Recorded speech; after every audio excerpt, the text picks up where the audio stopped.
What's up, guys? Welcome back to the Honda Resource. So today I'm going to be working on my 99 Honda CRV. This is a manual, and today we're going to be doing a clutch job. This one I plan to eventually case swap, so I don't really want to sink a lot of money into this car. So with that being said, let me show you this clutch I bought. So this right here is a 6-puck sprung clutch. It's the cheapest clutch I could find on eBay.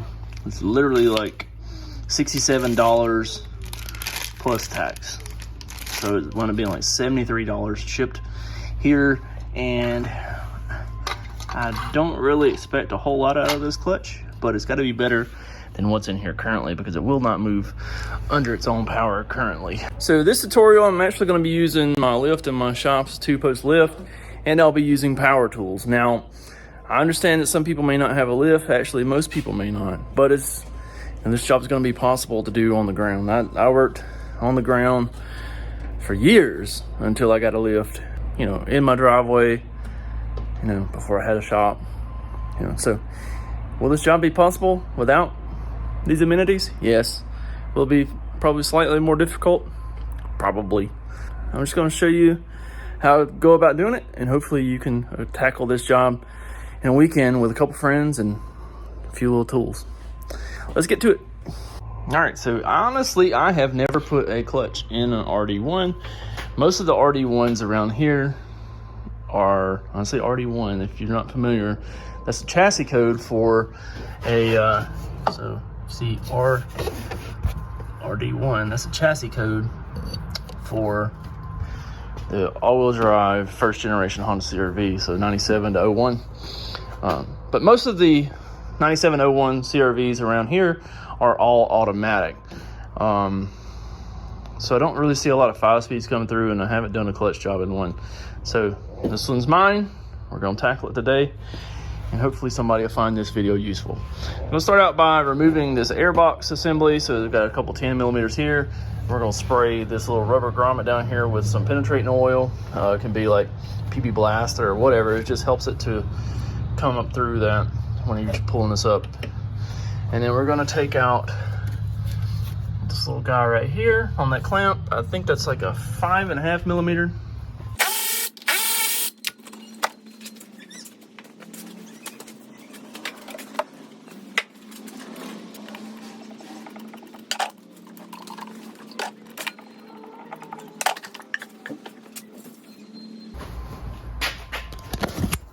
All right, so now that we've got the airbox out of the way, I know we're going to have to take off at least that 14 millimeter on the starter bolt. Maybe we'll go ahead and take the starter out altogether. It's just a 14 right there and a 14 right there. And then I'll take off the power wire for the starter. It's going to be right here under the boot. It's a 12 millimeter. And then this is the wire. It just slides off for the starter signal. So let me pop these bolts off real quick, and we'll take the starter out of the way.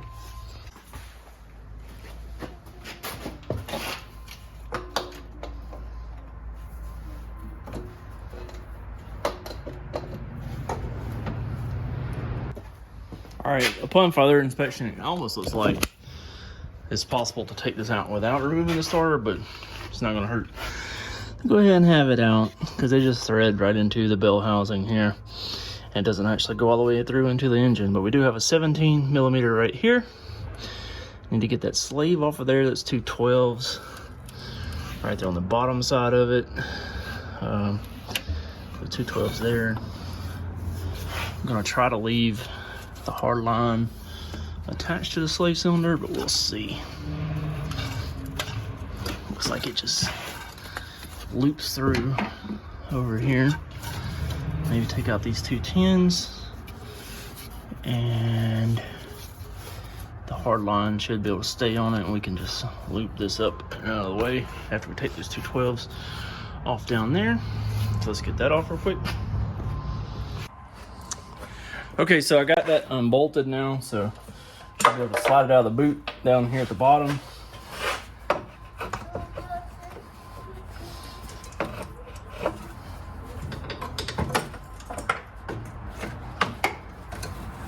Work it around and out to where it's out of the way.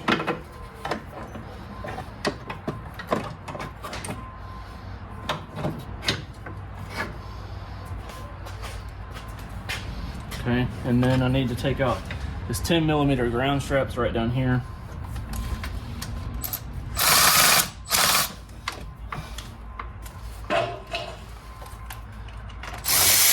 Disconnect the battery.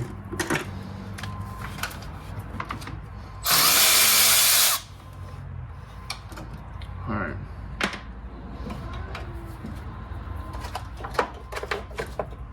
Ground strap's now disconnected. Let's get this over here. You can see a little bit more.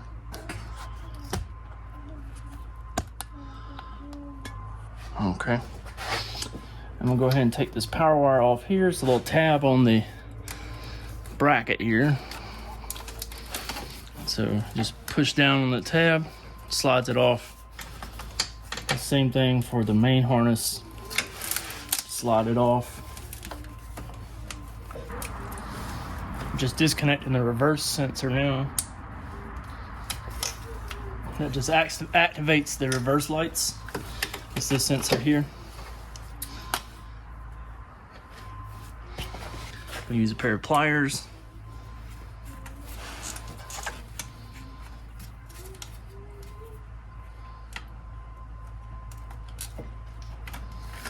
Just push the wiring out of the bracket there. Okay, I think I got all the wires besides the speed sensor disconnected from up here. The speed sensor is connected to the back here. I'm gonna go ahead and take off the shift linkage. So we got shift linkage here and here. It's got cotter pins in those. So you just have to bend the cotter pins, pull them back through. I just use a pair of pliers just to help aid in pulling those out. And I have a couple washers. It has a plastic washer and a metal washer. Keep up with those.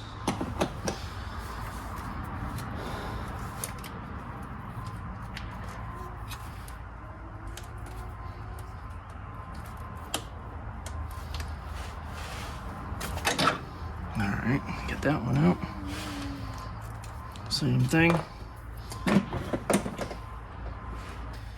Now you could pop the little metal clips that hold the cables off. It's like right here. Or you could unbolt the bracket that holds both of those cables. It's got 3 12mm back there. All right, so the speed sensor connects down there. It has a little bracket right there where it holds the wire. I tried to just pop that little connector up out of that bracket, but it wouldn't come out. So it actually, but I pulled the wire back up out of the way. So now I gotta take out, there's one 12mm bolt, like right there, holds this bracket, and there's one right there, and one right there. So I gotta take those 3 out, and then that bracket that holds these cables is disconnected from the trans.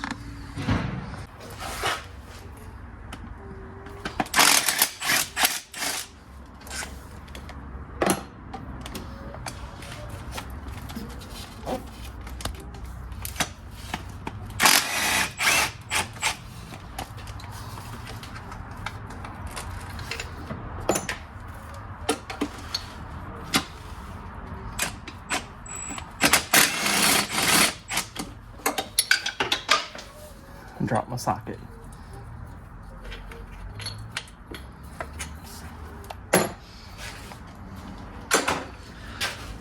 But it'll be found because it's 12mm, not a 10. It's not going forever. All right, so we got Shifter cable's disconnected now. Just trying to get those tucked up out of the way. Well, it looks like I'm gonna be doing some front end work to this thing too. Check this out.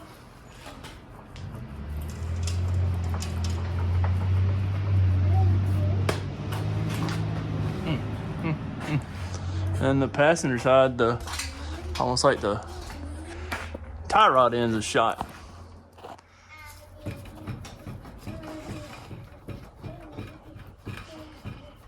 That's a pretty good movement there. Oh well, we'll get it all straightened out.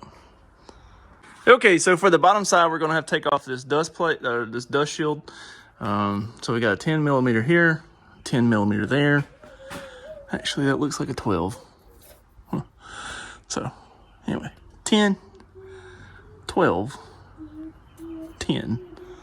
All right, we're gonna get that off. We also got to pull the wheels off, get the CV axles out. So I'm just going to, let's see. I guess let me pull the wheels off first, and then we'll show you some more. And if you didn't know, these wheels, the stock lug nut is a 19 millimeter. So I'm gonna pop these off real quick, and then get these axles out.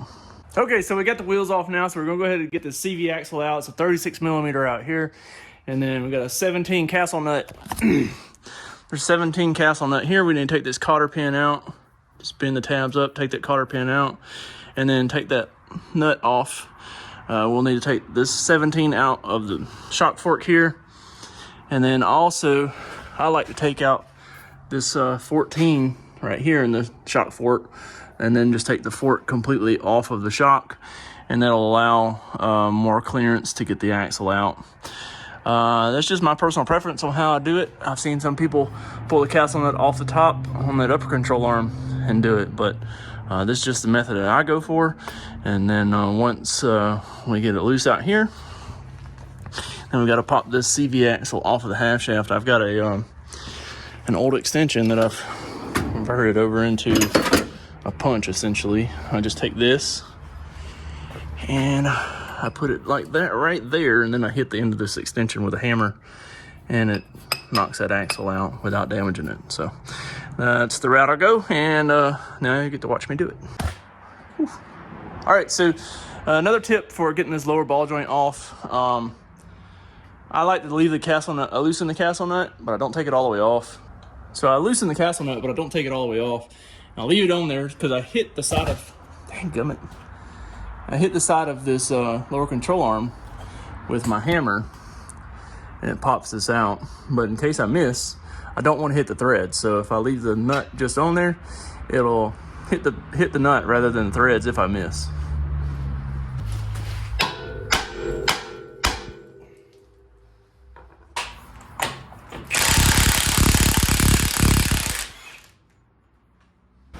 All right, the same thing for the nut here. I leave it on some, like if it don't want to slide in the hub, and I use a brass punch, and then put it around the end of the axle.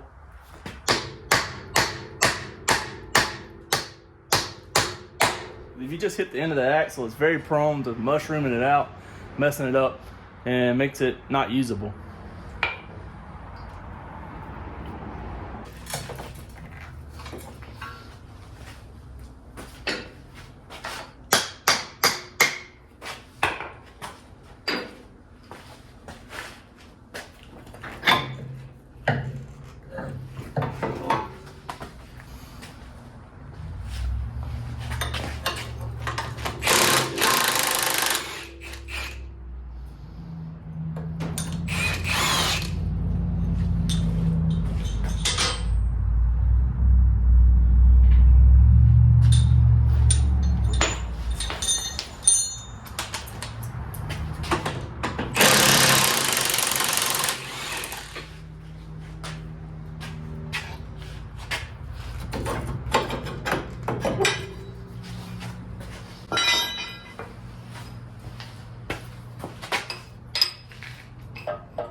All right, so the driver's side axle is out. Now let's work on the passenger side.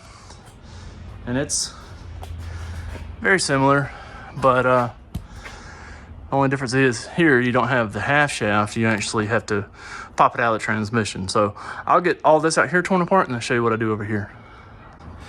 Okay, so now I have the axle out. You can see up here, it was kind of a pain in the butt getting out of this spindle here because it covered in rust and it didn't really want to come out.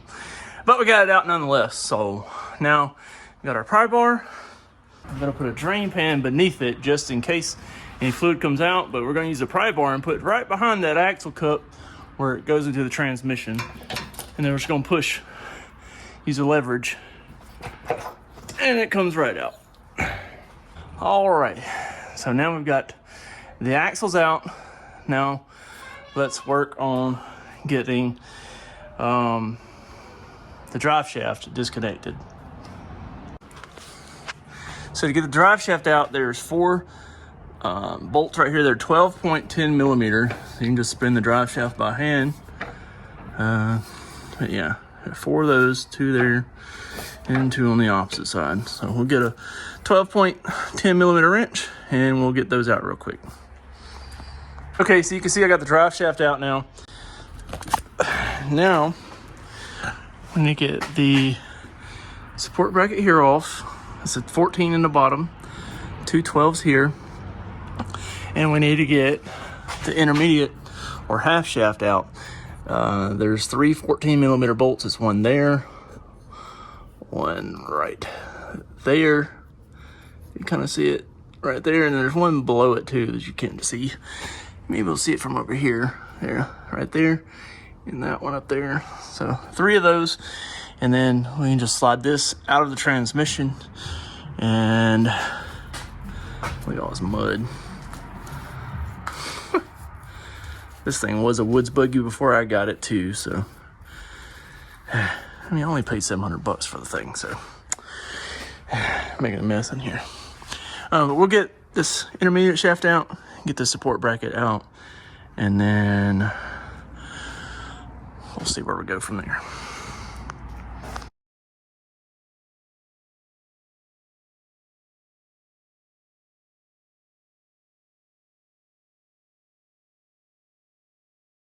Okay, so we ended up having to take the B pipe for the exhaust off. You can see where it went under there because it was in the way of pulling that bolt out of the transfer case. So I went ahead and got that out too. And now we've got to start removing the bell housing bolts down here. So we got 1 17 millimeter bolt there. Oh, also on this is 3 14s right here. Just make sure you use a good quality socket on those. 6-point impact socket works pretty well. Previous owner had cut the O2 sensor when he said he was replacing the rack and pinion. So if you need to disconnect the O2 sensor, you do it right there. You just push this tab right here and it pulls that off the bracket, and then you can push the tab up here and it disconnects the wiring harness from each other. But back to what I was saying, 17 millimeter bell housing bolt there. There's a 17 millimeter bell housing bolt there. And then we're going to remove these 2 19s. It removes the T-bracket from the transmission. And then we'll move back to the top side. So let me get 2 19s and 2 17s out. And we'll let this sucker down.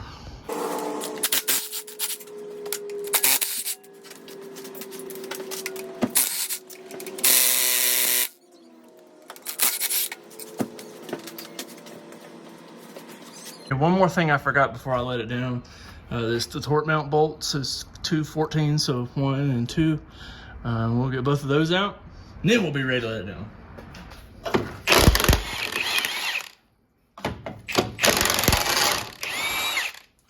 Just take the 17 out there from the top of the T-bracket. And also there's a 14, I don't know if you can see it, let me see. Maybe, yeah, there's 14 right there. We gotta take that 14 out. All right, because without taking that 14 out, you're not gonna get it off. So take that 14 out. There's a 17 like right up in there. There's a 17 like right there. And there's a 17 right there. That should be all the bell housing bolts. The girls are over here playing in my van. Anyways, and then we gotta take out this mount. So 2 17s, 17 there, and we can take this 17 out here, but yeah, and that would take out that whole mount. Well, let's take off this mount first, and we'll take out the bell housing bolts first. Take out that top 17 on that T bracket, and then see where we're at with this.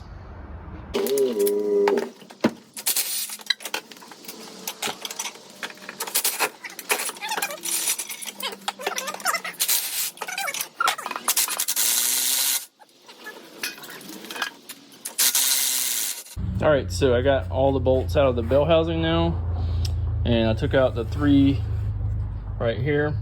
I just didn't even disconnect that.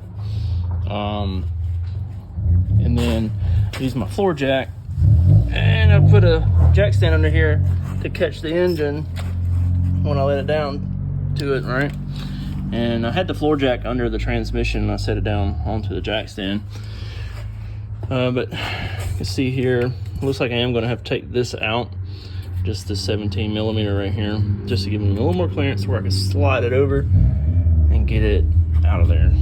But I may have to finish this up tomorrow or something, because I gotta take my daughter to violin lessons.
All right, so you can see I got the transmission lowered down now, and gives us access to the clutch.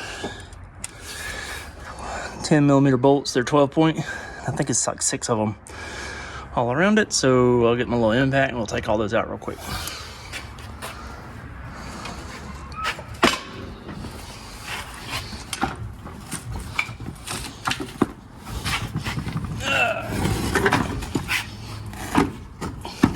Okay, so this is what it looks like from the bottom side down here.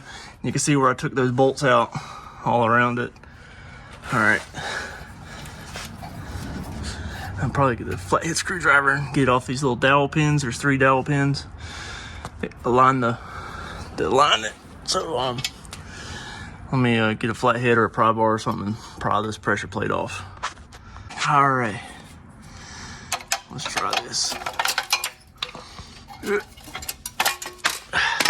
smells so bad. Ow.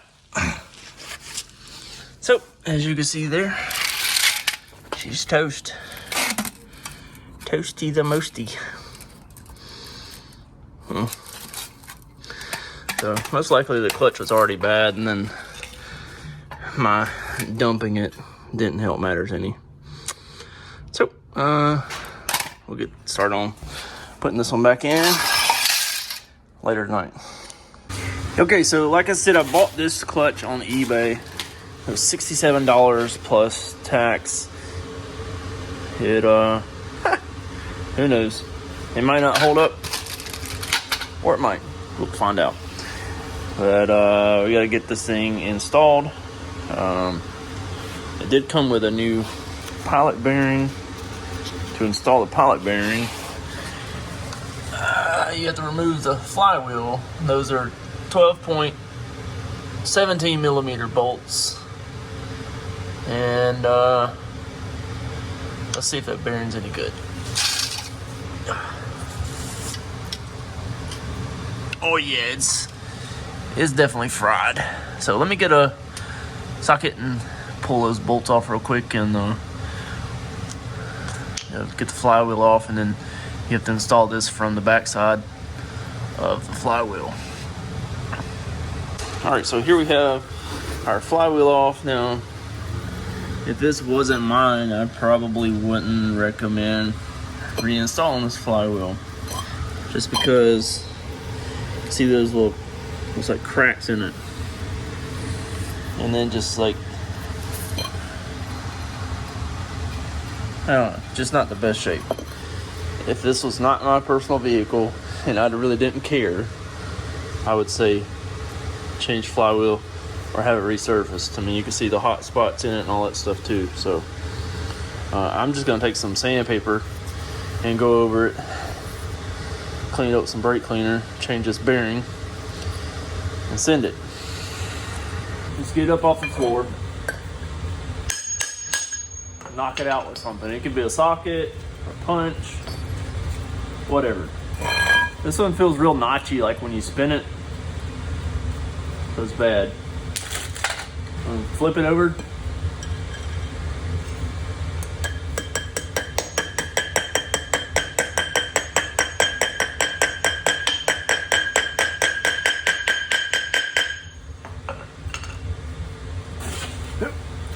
Now it's not going to sit all the way flush in here, all right? But if you look on this side, it's all the way down against the lip. And that's how it's supposed to be. So don't get concerned with trying to get it flush, because it's not going to. So let me hit this with a little bit of sandpaper, and we'll reinstall it here in a minute. Also, I wanted to mention that now is the time to replace the rear main seal if you so desire to do so. I'm not going to. This one looked like it was seeping a little bit, but you know, like I said, in the long run, I don't plan to keep this drivetrain in this CRV very long. I would say maybe a couple months at most. So I'm just gonna send it. I just used some brake cleaner and cleaned up, it's like wads of clutch material, cleaned all that mess out of there. You can see all the brake, this is all brake cleaner, all this white, or all this fluid is all brake cleaner down here. Brake cleaner works great, but it does make a mess. Probably been more ideal had I put a drain pan down here or something. You can see that was a blue rag like that. It's filthy. Highly flammable. Highly flammable. So right now, we're gonna get this flywheel put back on here and start putting the clutch back on. Alright, so now I have the flywheel reinstalled. You tighten these bolts in a crisscross pattern like you do a wheel. So like 1, 2, 3, 4, 5, 6, 7, 8 or so. Something like that. It ain't gotta be the exact order, but just as long as you go in a crisscross pattern, it should be sufficient. There is only one way that this pressure plate will align onto here. These dowels, you see it has 3 of these dowels on here. So if it doesn't line up the first time, just keep rotating it until you get all 3 of those dowels to line up into your pressure plate. And they will go in these holes. See the small holes? So we'll get this.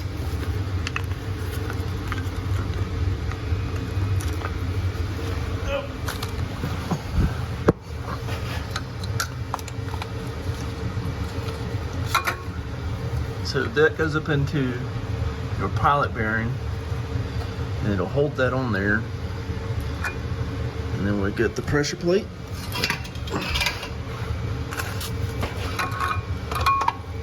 This is easier to do with 2 hands opposed to 1 hand like I'm doing it. It's just where it's at. I can't necessarily set up the tripod. Let's see. It actually feels like I got the alignment correct on the first stab. It rarely ever happens. The blind squirrel finds a nut every once in a while. So we'll just start all these bolts all the way around it, and then we'll tighten those in a crisscross pattern, just like we did the flywheel. All right, so I got all those tightened down, crisscross pattern, and then just went around and made sure they're all tight. I don't know the exact torque values off the top of my head, but I just tightened them down with my little impact, and never torqued either of them and never had an issue.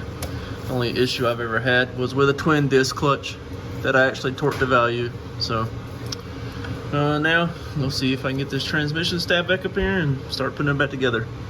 All right, the last thing we got to do before we close out this video and start reinstalling this, got to pull the shift fork off. All right, so we're gonna put a new throwout bearing on here. So we just need to make sure the spring is still in these little slots, and then to make sure it's still through here. Okay, a little ball right there. Now, there's some old clutch material. All right, so if you buy a good quality clutch kit, usually they come with lube, but I just got some red all-purpose grease, multi-purpose grease, whatever. So we gotta put a little bit of lube there. All right, and also I'm gonna take my brake cleaner and clean up this spot on this bell housing here. That's where the throwout bearing resides, and then we'll put a little grease on that, and then I'll be back with you in just a second so to show you more. All right, so now I cleaned that up. You can see it's significantly cleaner. Usually what I do is put it inside the bearing. All right, so let me get the tripod set up for this one. Okay, so most good quality clutch kits will come with their own lube, like I was saying, but we're just using some multi-complex or multi-duty complex grease. All right, so if you look inside the new throwout bearing, there's a little groove in there. That's really where we want our grease to be, is in that groove. Now, obviously, all of it's not gonna be in the groove, all right? But that groove is gonna hold the grease for the most part. It doesn't take a ton of it because you don't want so much that it comes out and gets all over your clutch. But, I mean, you saw how much I had. It wasn't a ton. All right, and then the next thing we're gonna do, I'm gonna clean up these areas right here on this shift fork, or this clutch fork. Again, just using some brake cleaner. It ain't gotta be perfect, but if this was in a hoopty, I'd probably just clean them really good, but this is more of a, let's see how quickly I can get this thing out of my shop, and also give you guys a little bit of useful content. All right, so then again, I'm gonna take a little bit of grease, just put it right there. Again, don't have to take a ton. You can use like a silicone paste or something like that too. I've seen those, but so then we're gonna take our throwout bearing. It's gonna go on there like so, okay? And then we'll take it like this.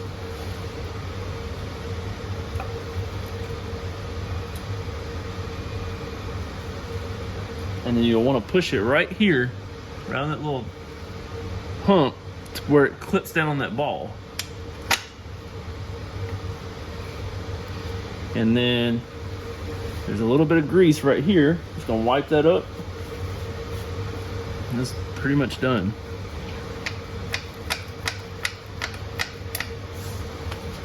So we're just putting a little bit of lube on the pivot points, you know, where the throwout bearing pivots on there, and then where it slides, just keep it free floating and operating smoothly. But anyway, I got plenty of work to do tonight. I'm gonna go ahead and try to finish this thing up tonight. I'm not gonna do any video of the actual reinstall of the transmission, because if you've taken it apart and got it to this point, it's quite literally the opposite of taking it apart, just putting it back together. You know, there may be a few little odd end things that, you know, maybe there's a tip or trick that I see along the way that I just feel like I need to offer, so I may jump back in a minute, but if not, I'll see you guys on the next one. Make sure you like, comment, subscribe. See ya. Bye. Well, it moved from here out there under its own power. So I guess tomorrow begins the break-in period for the clutch.